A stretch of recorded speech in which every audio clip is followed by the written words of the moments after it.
I don't even know how my day spiraled this fast. One second, I was minding my own business, and the next, my phone betrayed me in the most humiliating way possible. I meant to text Liam, yes, my sweet little baby, who's just 3 years old, that he did great on his homework last night. I was going to type, "Baby, you worked so hard last night, so proud of you." But my brain short-circuited, autocorrect jumped in, and somehow it turned into, "Baby, you were so strong last night, amazing."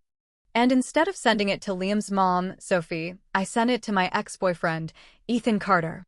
The man I broke up with 3 months ago. The man whose stamina in bed was both a blessing and a curse. And before I could even delete it, my phone lit up like a Christmas tree. Ethan was typing, stopping, typing again, like he was about to unleash hell. Finally, a message popped up, "Mia, we broke up. Stop trying to seduce me." My jaw dropped. What? I literally typed back, "I was home last night." His reply came seconds later, like a punch. "Then who was so strong last night? Tell me who." Now, panic took over. I tried to delete the message, claimed it was a mistake, but then he sent, "I'll be there in 10 minutes. I want to see whose legs I'm breaking." My stomach flipped. 10 minutes later, true to his word, Ethan was at my door, looking flushed, hair slightly messy, eyes a little red. He brushed past me, scanning me up and down like I was a crime scene. "You weren't hurt, right? No bruises?" he asked, his voice tight. "I'm fine," I muttered. His eyes dropped to my chest, brows furrowed like he was thinking about checking for himself. I immediately crossed my arms over my chest. "Ethan, focus. We're not together anymore. You can't just touch me. I've known him since we were kids. I know that if I didn't draw the line, he'd follow his instincts and actually do whatever was in his head." He finally dragged his gaze back to my face, jaw tense. "So where's this guy?" I stayed silent. "The strong man," he repeated, the wording weirdly intense. I didn't answer. His face darkened. He started walking toward my bedroom door. "Can I go in and check?" "Absolutely not." My bedroom still had photo booth pictures of the two of us taped to the mirror. If he saw them, I'd die of embarrassment. "Ethan, stop. I sent that by mistake. I was trying to say you worked hard, like homework, nothing sexual. And it wasn't a man, okay? It was a little boy." His face twitched like I'd just told him I was married to Santa Claus. "A little boy?" His voice cracked. "Mia," he moved like he was going to open my bedroom door again, so I did the only thing I could think of, wrapped my arms around his waist to stop him. And yes, I'll admit it, my traitorous brain remembered exactly what it felt like to hold that waist. Lean, strong, the kind of waist you hear other women talk about when they use words like dangerous or lethal. Part of the reason we broke up was because, well, Ethan has the stamina of a machine. The man is basically a human perpetual motion device, and sometimes my body just couldn't keep up. And fine, another reason? His kissing style. Everyone else's boyfriend kisses like it's a movie moment, slow, romantic, like you're the only person in the world. Ethan? It's like he's trying to vacuum out my soul or pop a wine cork with his mouth. I told him to slow down a million times, but no, very time things got heated, he'd start twisting and pulling like he was on a mission, sometimes even making this ridiculous pop sound like he'd just uncorked me. I swear it was on purpose. And yes, I broke up with him over it. Ethan stared at me for a long beat, then smirked faintly, voice low. "So you're still not satisfied?"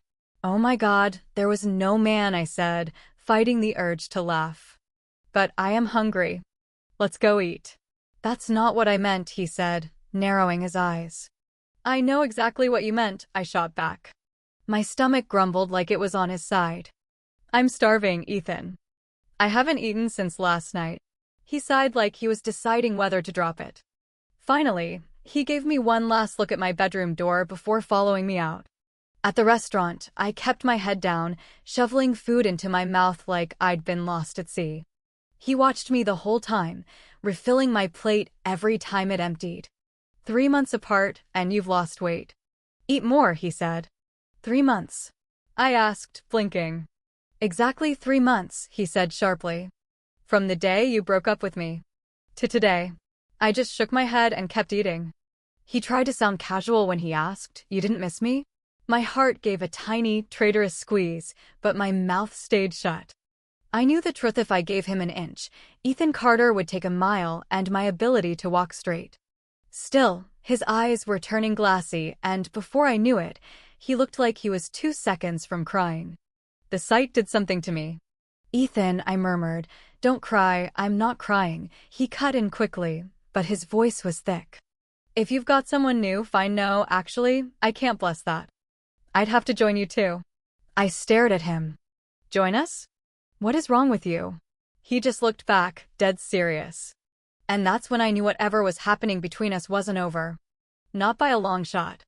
I thought the awkwardness with Ethan at lunch was going to be the emotional peak of my day, but clearly the universe had bigger plans, because right as I was debating whether to keep ignoring his ridiculous "join us" comment, my phone buzzed with the special ringtone I set for Liam, baby, who caused all this drama in the first place, and his little voice came through the line, shaky and on the edge of tears. "Auntie Mia." My fork froze midair, instincts kicking in instantly. If he was calling me like this, something was wrong, so I excused myself from the table, ignoring Ethan's suspicious glare, and walked away to talk. Liam's voice was cracking as he said, "Mommy's sick. Can you come?" My heart dropped, and I told him I'd be there in minutes, hanging up without looking back at Ethan, because if I did, he'd start interrogating me again. I practically sprinted to Sophie's apartment in our complex, fumbling with the spare key she'd given me, and the moment I stepped inside, I saw Liam's eyes swollen from crying, his tiny hands twisting the hem of his shirt rush into my arms with relief. "She's in there," he hiccuped, pointing toward the bedroom, and I set him down gently before heading in to find Sophie curled up in bed, face pale, skin burning with fever, murmuring incoherently. Panic flared. She was burning up so badly I didn't waste another second, scooping her up on my back like I'd done in college when she'd sprained her ankle, telling Liam to grab his jacket and follow me. We rushed to the nearest ER, my mind running a million miles a minute, and after what felt like forever, the doctor said she had a 104-degree fever and needed 4 fluids immediately. I stayed by her side, Liam clinging to her hand and watching every movement like he was afraid she'd disappear. When his watery eyes turned to me and he whispered, "Is Mommy going to leave me?" my chest ached so badly I could barely answer, but I forced a smile and said, "No, sweetheart. She loves you too much for that. She's just sick right now, and this medicine will make her feel better soon." As we sat there, I thought about everything Sophie had been dealing with lately, coming back to the States and having her very conservative parents find out she had a child they never knew about, then pressuring her to give Liam up for adoption or send him overseas so she could have an acceptable marriage. It made me furious, because Liam was the sweetest, smartest little boy, but it also explained why he had been staying with me some nights, doing his homework like it was an Olympic sport, hoping I'd send his mom a message praising him. That night he'd worked so hard, and when he handed me his tablet to type the message, I'd been juggling my own phone at the same time, answering Ethan, and that's how the wrong text ended up in the wrong chat. It was insane to think how one slip had unleashed all this chaos. "Auntie, I'm hungry," Liam said quietly, pulling me out of my spiral, and I realized neither of us had eaten since morning. I told him to sit tight with his mom, dashed outside to grab breakfast to go, and in my rush I grabbed the wrong phone off the chair Ethan's, which looked almost identical to mine because, once upon a time, we'd had matching cases. At the register, I reached for Apple Pay and almost laughed cry when I saw his lock screen password was still my birthday. He hadn't changed it, not even after the breakup. My chest tightened unexpectedly. For all his faults in bed, and trust me, there were a few, Ethan had never been careless about the small details that made me feel like I mattered. Shaking my head, I found my own contact in his phone, only to see my name saved as Wicked X with Killer Dog instead of the old babe. I groaned and hit call anyway. "Hey," he answered, and I said quickly, "I accidentally took your phone. I'm out buying breakfast. Can I borrow some money from your account?" There was a pause, and then his voice dropped an octave. "Sure. But can you explain why my contact for you says Wicked X with Killer Dog? Oh no. I'd totally forgotten that I'd changed his nickname from Honey to Dog in my own phone months ago, and apparently, in his mind, this was my version of payback. It's a compliment, I lied, fumbling. Complimenting what? He demanded. Your stamina. And endurance. Like a raptor. There was a beat of silence, then a low, smug chuckle. Guess that is a compliment. By the way, the password's still your birthday. I never changed it. And since you called me a dog, you're the female version. Mine. He hung up before I could argue, leaving me staring at his name on the screen, cheeks burning. That man could turn a simple phone call into foreplay.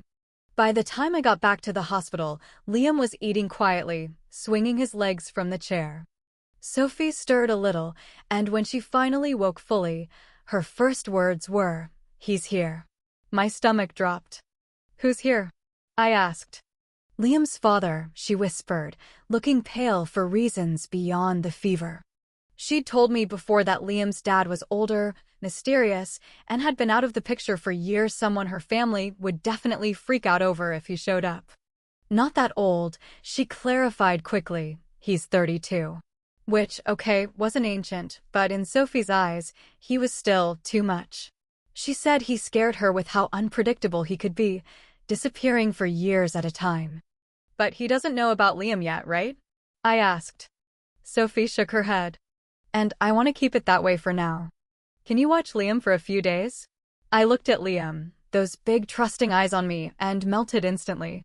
Of course, buddy. Come on, Annie Mia will take good care of you.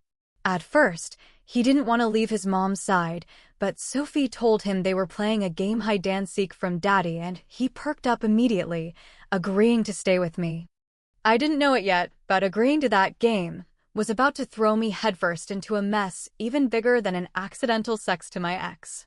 Liam had only been with me for a few hours when Ethan showed up at my door to swap back the phones, and of course, fate decided that would be the exact moment my hide-and-seek house guest was still napping in the next room, so I opened the door on tiptoe. Whispering, "Keep your voice down, he's sleeping," and Ethan froze mid-step, narrowing his eyes in that way that meant he was filing this away for later interrogation. "You've got someone in there?"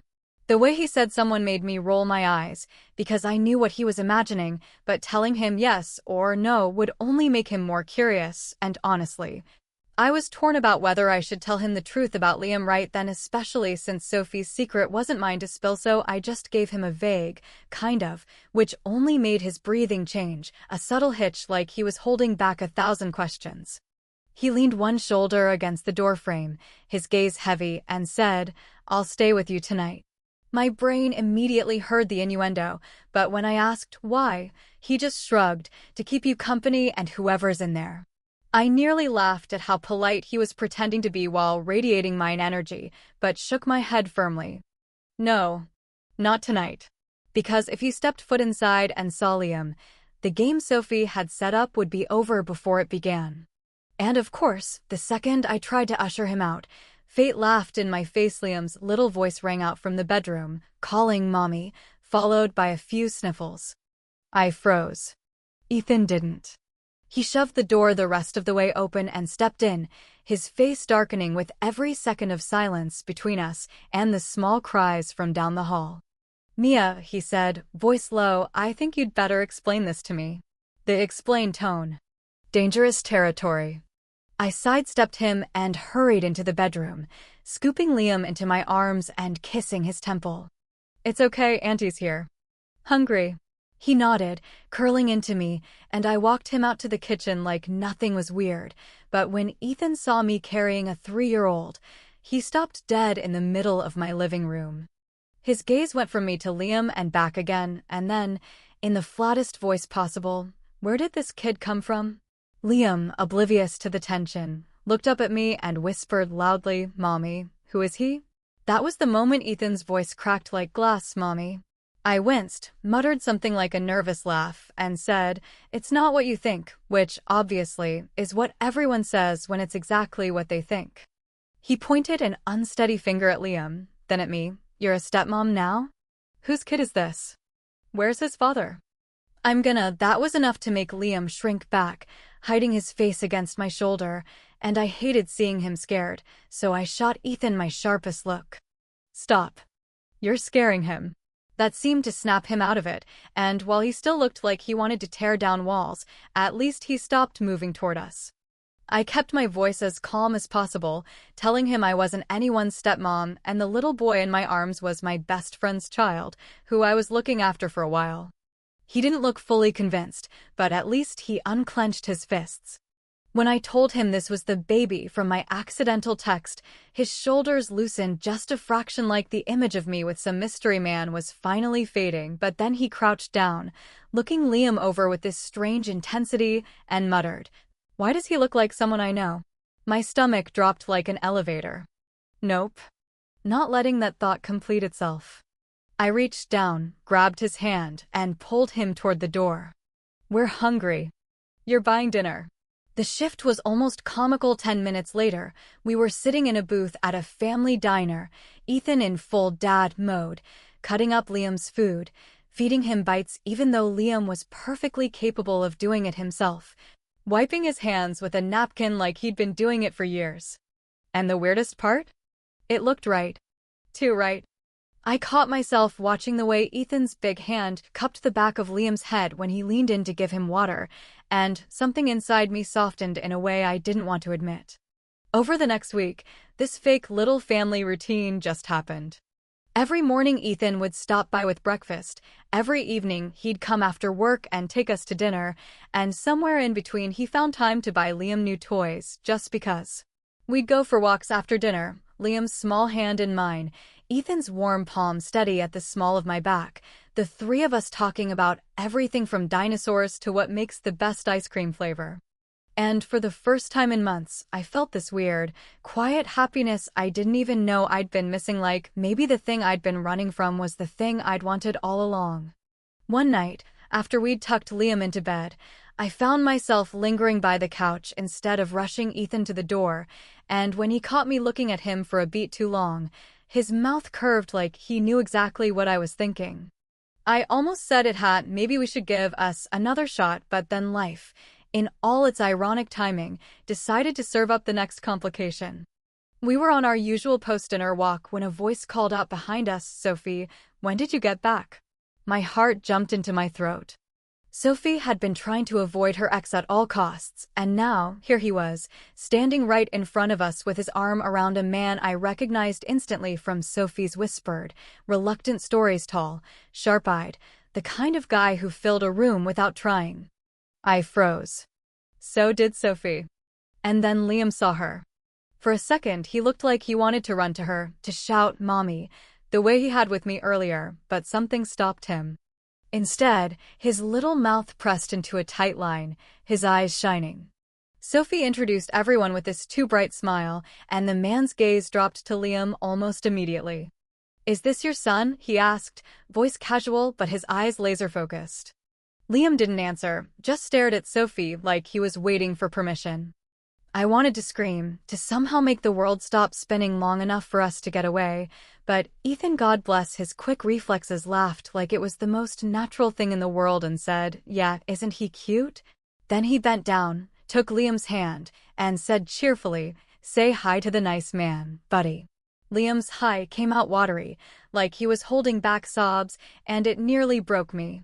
Sophie smoothed his hair, murmured something about him being a good boy, and I could feel the air between all of us turning thick with unspoken questions. Which was exactly why, 2 minutes later, Ethan had us halfway home, Liam in his arms, his steps quick like something might be chasing us. Back in my apartment, after we got Liam settled, he turned to me with that look, the one that says he's not letting this go. "He's Sophie's, isn't he?" I didn't even try to deny it. "You already guessed," I said softly. He sighed, dragging a hand down his face, and for the first time all week, the easy warmth between us was replaced by sharp-edged worry. "If I hadn't jumped in back there, what would you have done?" And I didn't have an answer for that, because in my gut I knew he was right. If the man had pushed harder, the truth would have come out. And what would happen then none of us were ready for. ChatGPT to NOI. I didn't sleep much after that because every time I closed my eyes I saw Liam's face crumpling and Ethan's jaw ticking and Sophie's smile stretched too tight to be real.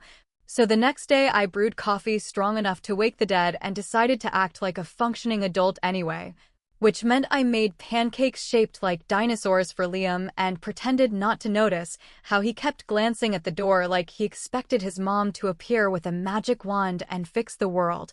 Ethan showed up with a breakfast bag like he had a key to my apartment, tossed me a morning, babe sorry, habit, then looked like he wanted to swallow his tongue. And I should have told him not to call me that, but the sound slipped into the kitchen and curled around my ribs like it belonged there. So instead, I handed him the spatula and said he could flip the triceratops while I packed Liam's backpack with crayons and snacks just in case we needed to run again.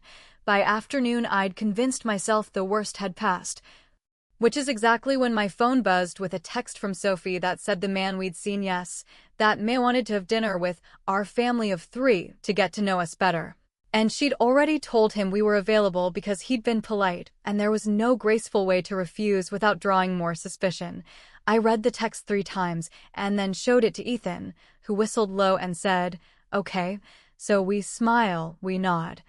We keep our stories straight, and we don't let Liam out of arm's reach, and the calm certainty in his voice made me want to hug him in the middle of the kitchen just for being someone I could lean on even when everything in me screamed not to lean on anyone, not ever. Dinner was at this sleek spot downtown that tried very hard to look casual while charging $27 for roast chicken, and when we walked in hand with Liam between us, I felt like an actress stepping onto a stage where I didn't know my lines, willing my face to arrange itself into content girlfriend and doting mom, while across the room he stood up the man from last night, tall and clean-cut with a gaze that could split a hair, then lifted a hand in greeting as if we were neighbors and not a storm rolling toward each other. Introductions were polite, almost superficial, except his attention kept snagging on Liam with a focus that made the air feel thinner, so I slid into the booth with Liam beside me and Ethan on the aisle, creating a buffer the way you do when you don't know if you're protecting the child from the adult or the adult from the truth. Menus arrived, small talk happened, and I heard my own voice say things like, he loves blueberries, and he's into puzzles right now, the simple, ordinary facts of a little boy's life sounding like secrets I'd stolen, while under the table Ethan's hand found my knee and rested there, warm and steady, a silent promise not to let me flounder alone. When the food came, Liam went shy, eyes glued to his plate, so Ethan switched to gentle distraction mode, cutting tiny bites, turning the fork into an airplane, murmuring nonsense about the broccoli forest and the mashed potato mountain, and I watched the man across from us watch that. Something sharp in his face softening around the edges the way ice gives under a slow thaw.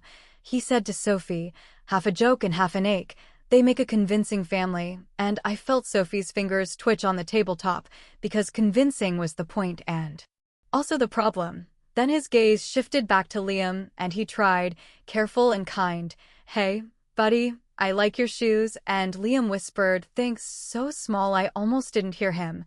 But the man did, and something flickered in his eyes, pride, pain, recognition.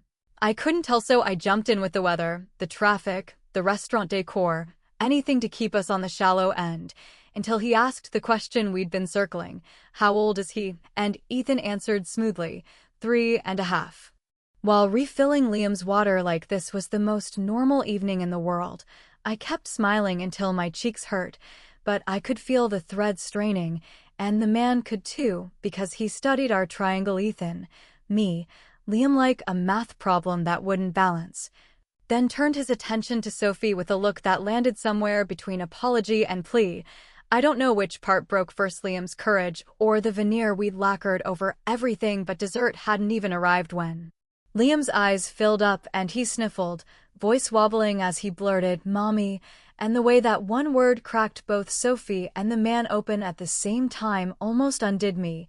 Ethan moved like lightning, scooping Liam up as if he'd rehearsed the moment, standing with an apologetic smile that was all teeth and urgency. "So sorry.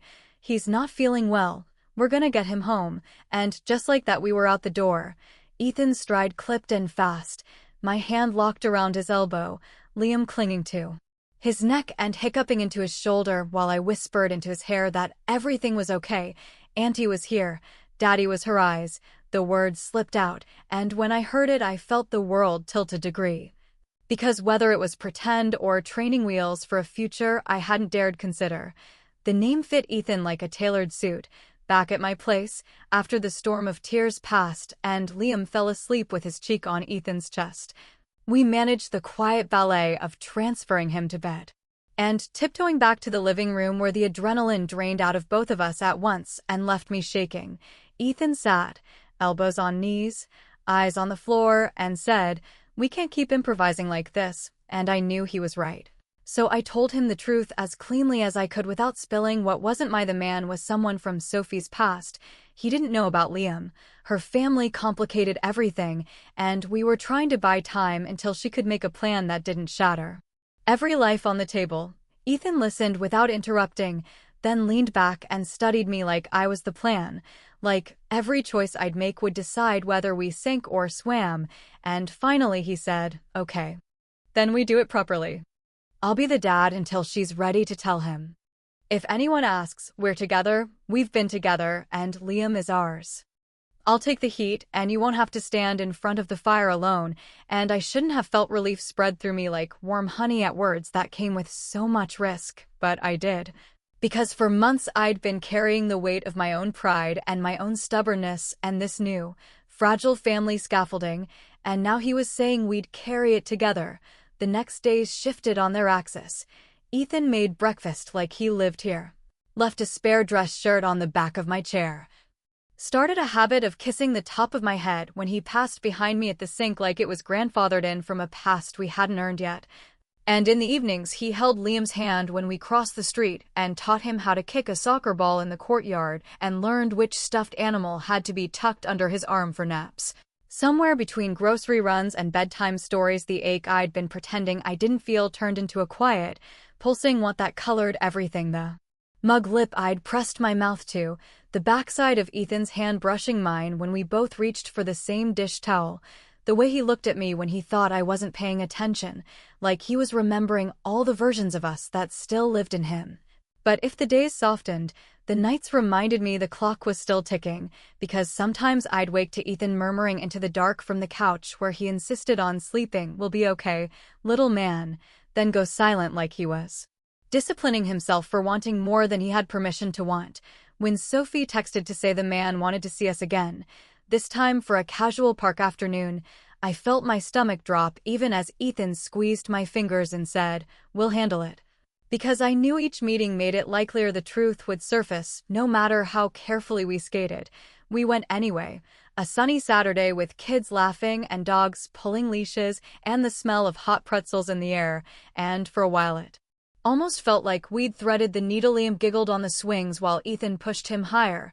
I chatted with Sophie about nothing, and the man stood close enough to watch, but far enough to be polite, his hands in his pockets, his face tipped up into the light. Then Liam's sneaker slipped, and he did that scared twist kids do right before they tumble, and he reached without thinking, calling out "Dad," to the closest safe harboreth, and the sound landed like a bell between all of us.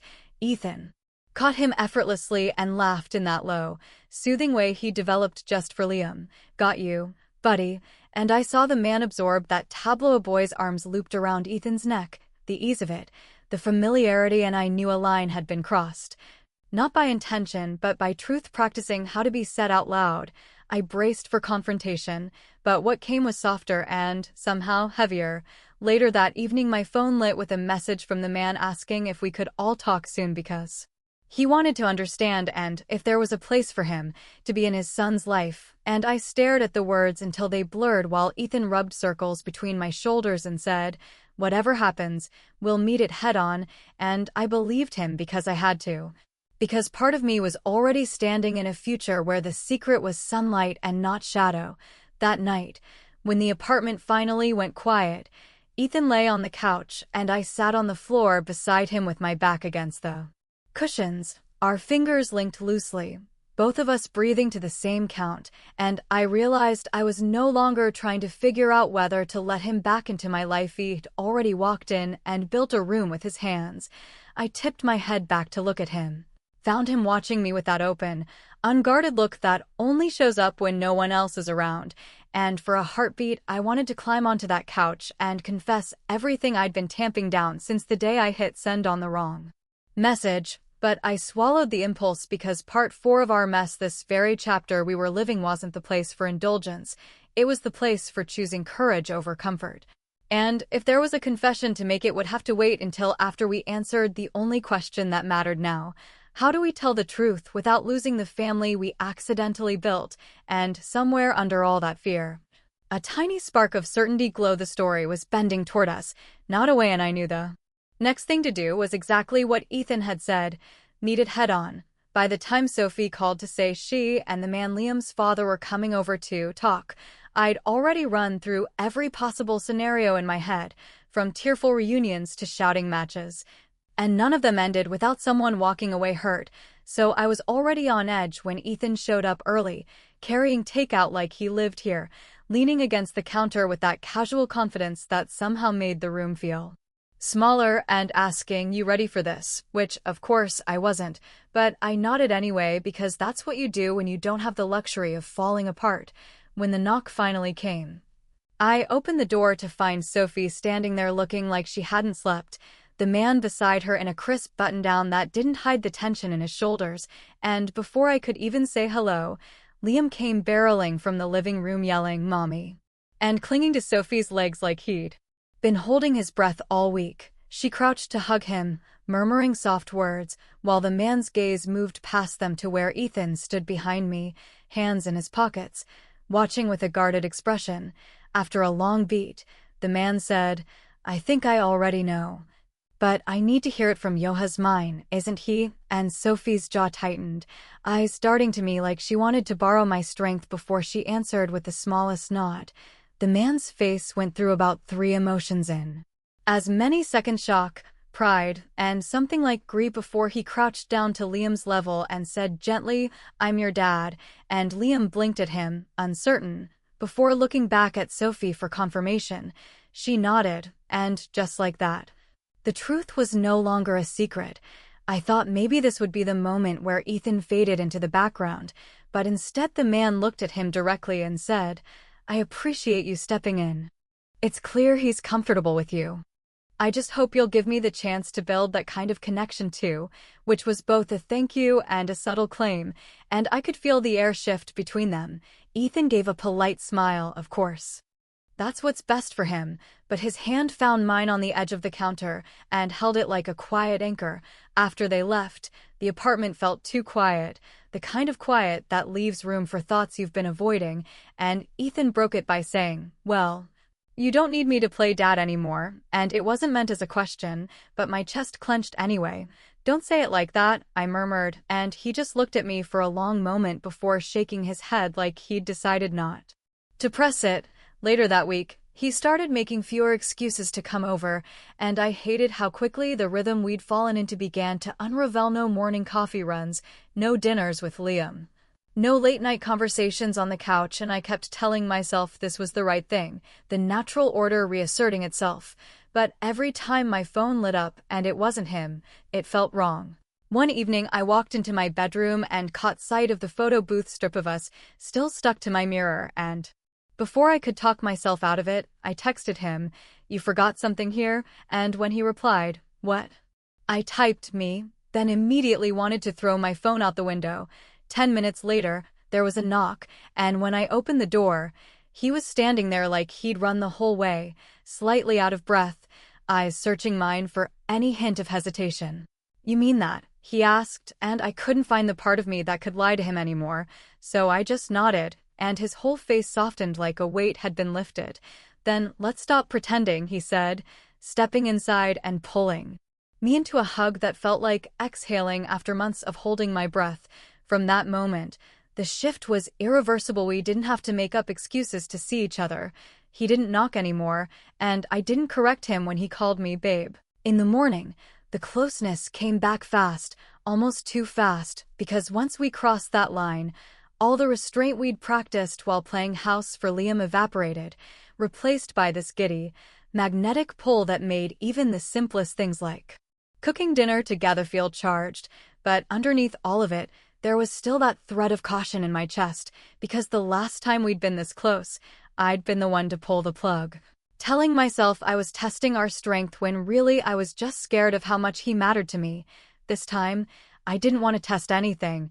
I just wanted to hold on to him, and in some strange way. Helping Sophie and Liam had reminded me exactly what I stood to lose.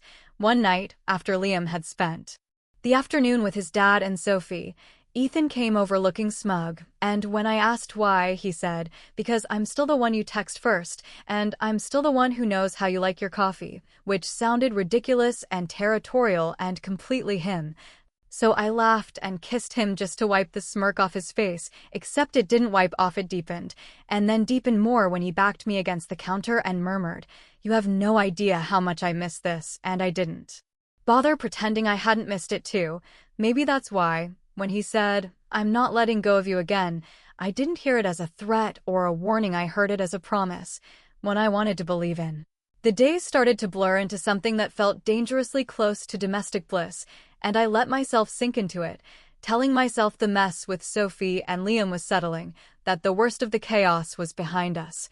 Not realizing that life has a way of testing you right when you start to feel safe. It had been almost a year since Ethan and I had found our way back to each other, and I'd started to believe the universe was finally giving us a break, but then little cracks began to show, tiny, almost invisible things at first, like him tilting his phone away when a notification popped up, or grinning down at the screen when he thought I wasn't looking, and every time I asked what was so funny, he'd say work stuff in that vague way that isn't technically a lie but isn't exactly the truth either. Then one afternoon, as he was in the shower, I happened to walk past the sink and his phone lit up with a preview of a message that made my stomach drop, someone calling him sweetheart, followed by a string of hearts, and when I tried to open it, I found the passcode had been changed, which hit me harder than the message itself because Ethan never changed his passcode. I didn't confront him right away because I didn't want a scene without proof, but the seed of doubt lodged itself under my ribs and kept growing, and when he told me he had to go on a 2-day business trip to Harbor City, I decided to test the theory. It didn't take long to confirm my suspicion. An hour after he was on the road, a friend texted me a picture of him walking into a local hotel, not the airport, and all the air left my lungs. I called Sophie, my ride or die in all things dramatic, and told her we were going to catch him in the act. But instead of heading straight to the hotel, she swung by a boutique and shoved a dress into my arms, insisting that if I was going to catch a cheater, I was going to look like the main event, not the supporting role. I argued, but she wasn't hearing it. And somehow I ended up in the hotel elevator wearing a floor-length gown, my hair and makeup done like I was about to walk a red carpet. My heart pounded as the elevator climbed, but instead of stopping at Ethan's supposed floor, Sophie hit the button for the rooftop, mumbling something about needing air to calm down, and I barely had time to open my mouth before the doors slid open to reveal a rooftop bathed in soft light, petals scattered in a trail leading to what looked like a life-size pink castle straight out of a fairy tale. And standing in front of it in a black suit, holding a bouquet of roses, was Ethan. For a second, I genuinely thought I was hallucinating, but then the music started, a live pianist off to the side, and the sight of our friends and family holding up their phones, some already tearing up, hit me like a tidal wave. Sophie leaned in and whispered, "Surprise," and I realized with a mix of horror and relief that I hadn't been about to walk in on a betrayal. I'd almost crushed my own proposal. My throat tightened, my eyes burned, and I took a step forward, then another, meeting Ethan halfway across the rooftop. When our hands met, he brushed away my tears and asked, "Why are you crying?" And I laughed, shaky, "Because I thought you were cheating on me." Which made him laugh, too, except his eyes glistened like he was fighting his own tears. "You're insane," he said softly, "and you're mine," before dropping to one knee and pulling out a ring that sparkled under the lights. "Mia Thompson, will you marry me?" he asked. His voice steady, but his hands trembling just enough for me to notice, and the world around us blurred into the sound of our friends chanting, say yes," like they were willing me over the edge. I looked down at him, at the man who had been my childhood friend, my ex, my fake co-parent, my partner in chaos, and now, somehow, the calm in my storm, and I said, yes, my voice cracking halfway through. He slid the ring onto my finger, stood up, and kissed me like the rest of the world could wait, and for a moment it did until the rooftop erupted in cheers, and the first burst of fireworks lit up the sky, and I realized that for all the ways we'd stumbled, all the messes we'd made, we'd found our way here, together. And I wasn't going to let go. The night blurred into champagne toasts and laughter, Sophie winking at me across the crowd like she'd known all along, and Ethan never once let go of my hand, like if he did, I might slip back into the part of my life where we were still circling each other instead of moving forward. Later, when it was just the two of us, shoes kicked off, the castle in the background now quiet and empty, he pulled me close and whispered, I told you I wasn't letting go, and this time I believed him completely, because for the first time, I wasn't bracing for the other shoe to drop. I was ready to step into whatever came next, with him, and with the family we'd somehow built out of accidents, wrong texts, and the kind of love you fight for even when it scares you to death.